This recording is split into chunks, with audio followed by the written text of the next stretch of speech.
Hey everybody, my name's Cora, and today we will be reading The Graves Family Goes Camping by Patricia Polacco.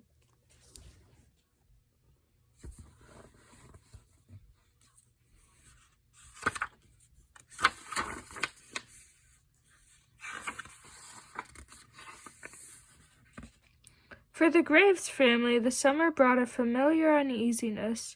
On this day, the very air was crackling with anticipation. A cold chill hissed along the floorboards of the house, sending the family spiders scampering for their webs. The fountain in the front garden spewed blood-red liquid as birds exploded in panicked flight from nearby trees, fleeing what seemed to be an unseen terror. "Oh, how lovely!" Shallow Graves exclaimed, as she peered out of the kitchen window, surveying the gloom that shrouded the day. "A perfect summer for our annual camping trip." Dr. Graves, knowing that it was nearly time to leave for the annual family camping trip, was desperately searching his shelves for just the right map. Now he climbed a tall ladder and pulled a dusty ancient scroll from the highest shelf. "Here it is," he announced as he blew clouds of dust from the parchment and rolled it out on the desk. Ronnie and his best friends Seth and Sarah, along with the family spiders, leaned over the map with great interest as Dr. Graves traced the map with his finger. "There it is, Lake Bleakmire," he called out. "And no one knows it's there but us, Dad?" Ronnie asked quietly.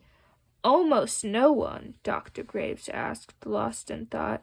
"Surrounded by a rocky escarpment with only one hidden tunnel leading through it, it is a place that time has forgotten, untouched, a place legends are made of." "Oh, children, just think what we might find there.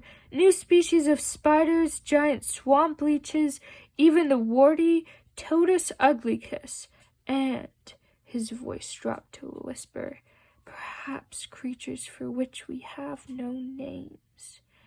"But now it's away to the car. We are ready to be underway," Dr. Graves announced, rolling up the map. The tiny pink trailer stood waiting in the driveway behind a car jammed with people and paraphernalia as Dr. Graves checked off his list.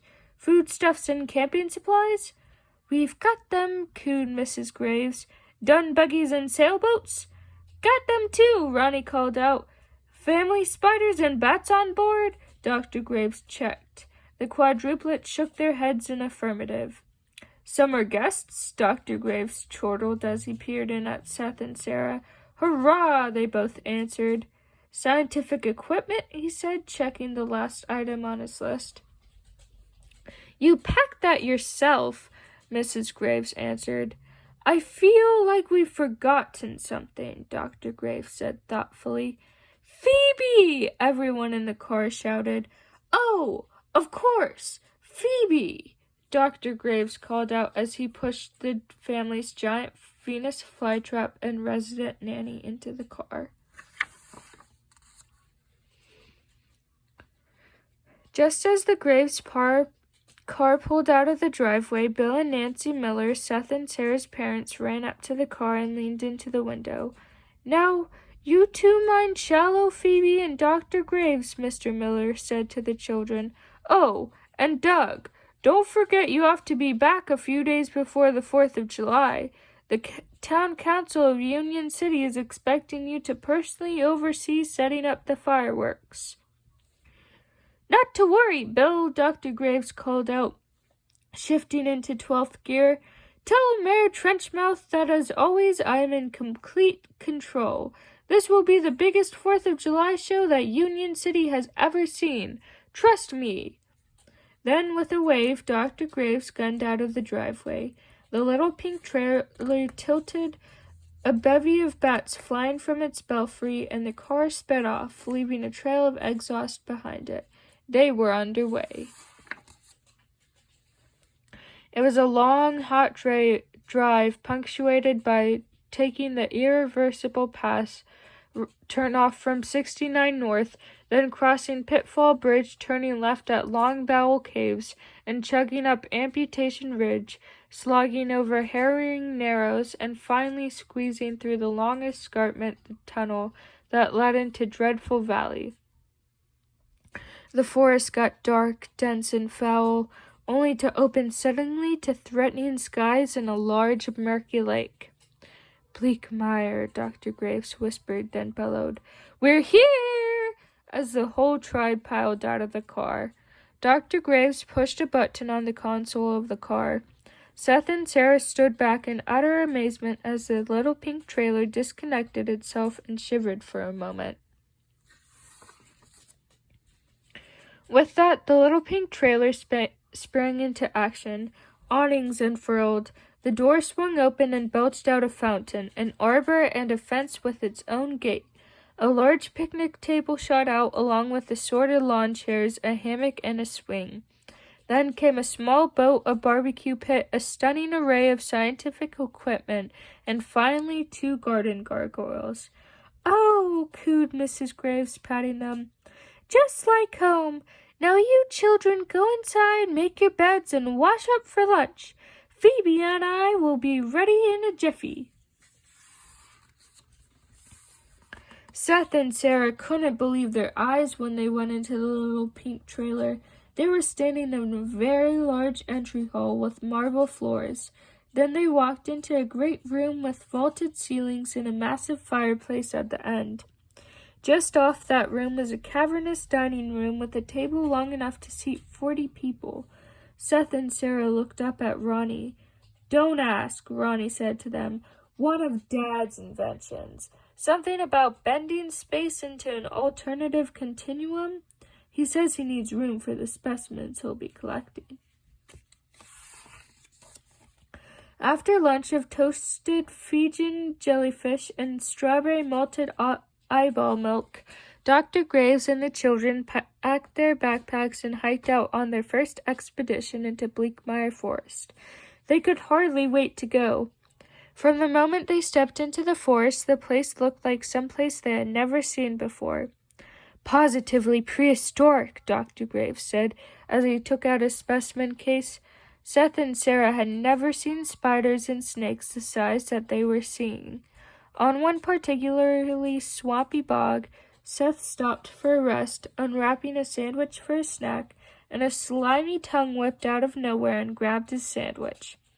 He was face to face with the biggest, slimiest toad he had ever seen. Dr. Graves wrestled Seth's hand out of the toadous Uglycus's mouth and tucked the toad into his specimen case. This was going to be the most amazing camping trip ever. For the next 2 days, Dr. Graves and the children explored the nighttime woods and slimy swamps of Bleak Mire. They even took a small boat out to Quebec Island, a small island that changed its position in the lake with the tides. And everywhere they collected gnashing narps, pernicious snids, galloping bilge leeches, and spotted tree splunkers.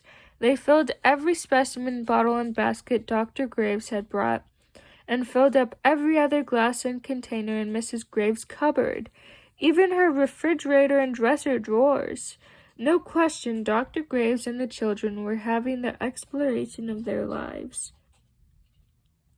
Then on the 3rd day, Dr. Graves decided that it was time to explore the deepest, densest part of the forest. The trees seemed to grow taller and taller when all of a sudden, in the deepest, densest part, a very large furry spider slid down her silken web and stepped right in front of Dr. Graves' face. "Hand me a specimen cage, Ronnie," Dr. Graves called out, but as Ronnie handed him the cage, Ronnie suddenly disappeared. Seth and Sarah jumped to where he was standing, and they disappeared too. Dr. Graves stepped to see where they had all gone, and he too vanished. With a loud crash, Dr. Graves landed just by the children. They had all fallen into a very deep hole. Dr. Graves looked up. The hole was too deep for any of them to climb out, even if they stood on each other's shoulders. There was no way out. Suddenly, a familiar face appeared above them. "Phoebe!" Ronnie called out as she dropped a long rope to them. Phoebe had saved the day, but they'd all been pulled to safety. Dr. Graves bent to study the edges of the hole. "That was no ordinary hole," he said. "That was an enormous footprint." The children wheeled and looked. "But what could make a footprint like that?" Sarah whispered. Dr. Graves had no answer. But when they all got back to camp, Dr. Graves scoured his book on species, life forms, and legends. "By Jove, that's it!" Dr. Graves shouted with excitement. He was pointing at a fearsome picture of a hideous monster. "That's a footprint of the flatulent sulfuric verminous flying griffin, a real fire-breather, the kind that legends are made of." "You mean a fire-breathing dragon?" Sarah said fearfully. "But they don't exist, do they?" asked Seth fearfully.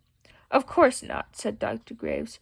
"At least they are most certainly extinct now." Before anyone could ask Dr. Graves anything more, though, Mrs. Graves called out, "Jum Jills, everyone!" and set out the most delightful little cake-like muffin-esque cream puffy, dream puffy, bite-sized morsels. "Now, children, only one at a time. It won't do to eat these too fast," Miss Graves said sternly. Seth was first. He took one small bite and then uncontrollably stuffed the entire Jum Jill into his mouth. "These are heavenly," Sarah gushed as she bolted one down with gusto. "The best you've ever made, lovey," Dr. Graves added, smacking his lips. You have to give my mom the recipe," Sarah said between mouthfuls. "That isn't possible, my dear. You see, this recipe is closely guarded family secret. Jum Jills have a very unusual effect on those who eat them. One bite and they all go into a veritable eating frenzy. Well, to bed all. Tomorrow morning we must away into the deepest, densest part of the forest again to study the footprint. This may be the scientific find of the century," Dr. Graves said as he snatched one of the 2 Jum Jills left on the plate. The next morning the whole household awoke to the high-pitched screams of Mrs. Graves out by the campfire. Everyone raced outdoors, and they were stunned by what they saw. "Footprints," Ronnie said in alarm. "Exactly like the one we fell into. That means that this wasn't an ancient footprint," Seth said with even greater alarm. "These footprints are fresh, just made." "A fire-breathing dragon is here? Now?" Sarah whispered. Even Phoebe scampered into the little pink trailer and peered out, looking very concerned. "Oh dear," Mrs. Graves gasped. "I understand. Someone left one single Jum Jill behind, and it looks like whatever this creature is ate it. But you all know what that means." "It will be back for more," everyone said in unison.